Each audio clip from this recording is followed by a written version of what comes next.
How's it going, everyone? My name is Patrick Burns, and my PICO presentation is covering preoperative exercise and postoperative outcomes. So let's get more into it. A little introduction about me. I'm a rehab technician at Benchmark Physical Therapy. Been working there for about 3 years, and I really enjoy my job. It's always a good experience when you can come in and learn new things from your coworkers. I really enjoy being there. Also, I'm a student in the Master of Health Administration program. This is my second semester. It's been a little challenging at times, but a lot of good work has come out of it, especially in this course where we've been working on this presentation, building up and getting it ready for presenting it to our colleagues, to our classmates, and getting feedback from them. Also, what got me interested in this topic, working at Benchmark, and seeing a lot of total knee reconstructions, hip replacements, it got me interested in this topic, and I wanted to see how we would be able to help them improve their postoperative outcomes and help them get back to their full potential a little bit quicker. So now let's look into the outline. So I outline it will be covering significance of the problem, or going over our PICO question, the evidence that we did the research on, change model that I chose, evaluation of our data, dissemination, and conclusion. So we're doing all of this going into it, and I hope you're ready. Looking more into the significance of the problem. So patients, a lot of people worldwide are dealing with osteoarthritis, and this is the main cause, especially in the hip and knee, leading to a total knee reconstruction, arthroplasty, or total hip arthroplasty. And this is something that we see is plaguing people worldwide. And so, as we said, the main source to help those patients is by having a total knee arthroplasty, which I'll be looking more into. Postoperative recovery, so you're looking at the length of stay in the hospital, and after that you have your physical therapy sessions to regain that mobility, regain the strength that you lost after the surgery. And also, we're getting you back to the ability to perform your normal activities and getting back to your normal groove, whether that be walking, or that be planting in your garden, just getting you back to where you were before your surgery. Looking more into the preoperative exercise and why this is important. This is important, for the patients to gain more strength before they go into the surgery. So it is good to have a little more strength than less before you go into the surgery, since you'll be losing a lot of that afterwards.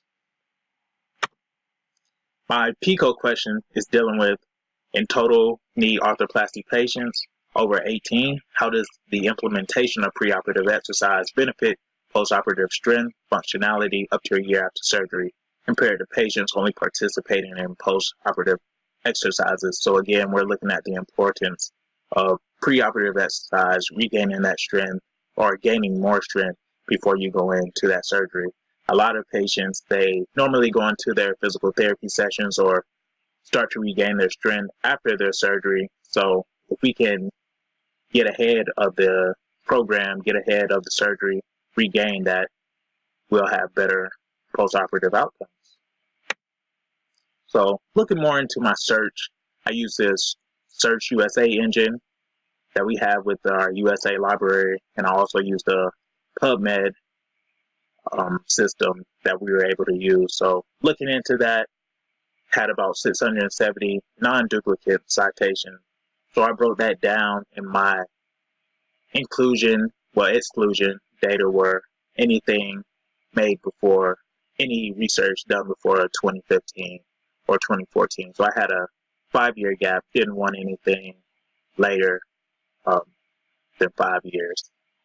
That broke me down to about 65 articles, and then I also wanted to use peer-reviewed journals and academic journals, so that brought me down to about 19.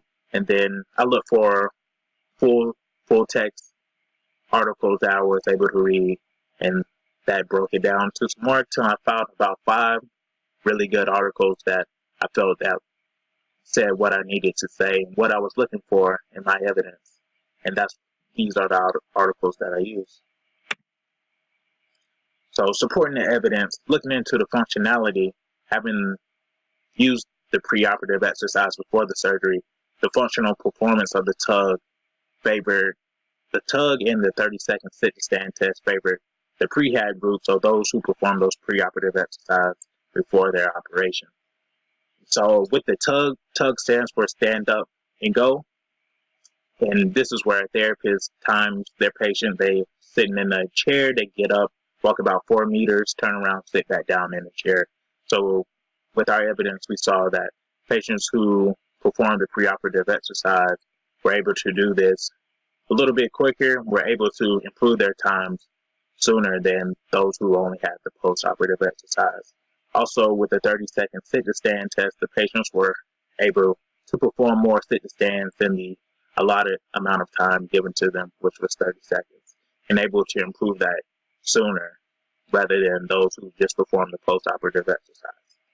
Looking more into the strength, there's a significant effect of preoperative as postoperative exercise in knee, flexor, and extensor muscle. So that's saying for those who completed both the preoperative exercise and then after their surgery start with their rehab sessions, they were able to improve their strength, their flexor muscles, and their extensor muscles, dealing with that knee. And that is really important to get that strength back, getting up in and out of a chair and out of the car, because it do with a lot of your leg muscles. And that's really important for them. So being able to improve that with our preoperative exercise was a good thing to see. Looking more into the hospital stay, the length of stay decreased with patients who performed the preoperative exercise. So those who came in were able to regain that strength, were able to leave the hospital sooner than those who did not use the preoperative exercise before their surgery.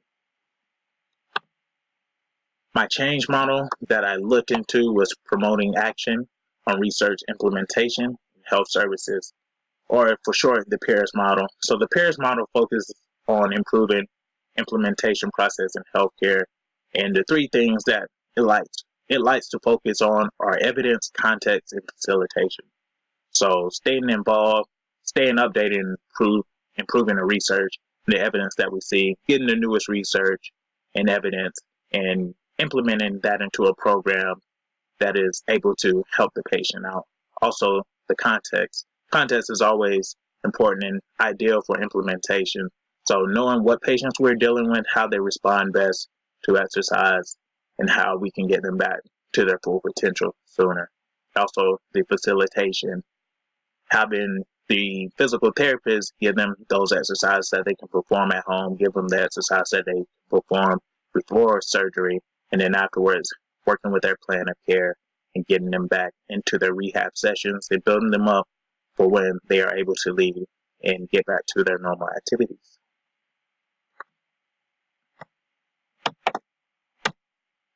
So evaluation of the data that I collected were in the evidence that were collected with the gender survey response, so such as the lower extremity functional score, that patients usually, when they have a total knee reconstruction, they fill out and give their best answers to things that they can do at home, things that they're still limited in. Also, the range of motion in their knee, measuring flexion and extension, and the analysis that's best used for these are PAIR t-tests, being able to observe the before and after measurements of the patients, and also Microsoft Excel being able to compare gender and even age of the patients to see how they done to their counterparts or to the people who are also in their control group or in the intervention group. By dissemination, it's important to communicate the importance of the preoperative exercise and to know who you're talking to. So with our stakeholders, we have a long range dealing with hospital administrators, the surgeons, dealing with the physical therapists, and also the patients who are undergoing TKA. And so we need to know how best to communicate with those who are involved. So whether that be a PowerPoint presentation that we're doing now, whether that be a meeting, resources to give out handouts, things like that. anything to help our stakeholders understand our evidence that we're doing and how we can best implement that program so we can all work together and collaborate and get our patients back to their full potential. So looking more into it locally, I could reach out to the physical therapist through the surgeons through email, through presentation, set up a conference or a meeting and do that in an office and explain our evidence that we found. Also with our patients, we can hold a meeting and give them the information that we found and how preoperative exercise can help improve their postoperative outcomes after their surgery. Nationally, I would like to publish this evidence that I found in the Physical Therapy Journal of the APTA. And if I can, continue to do conferences and continue to improve the research on preoperative exercise and how we can better our patients. And how I plan to, implement this evidence-based process in the setting. So a physical therapy setting would be ideal. And before giving our patients the preoperative exercise, they can do that in the physical therapy setting.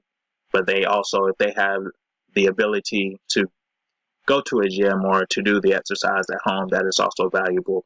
But just giving them the handouts and giving them the ability to do those exercises on their own time.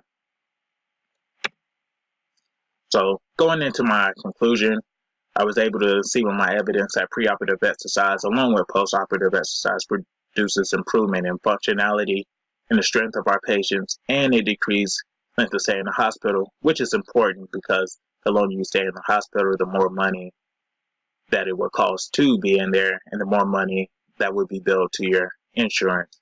So anytime we can decrease payment, that is also always a good thing for our patients. So I really appreciate you all listening to my presentation. Any feedback is greatly appreciated. Thank you, and good luck with your presentations as well. Here are my references.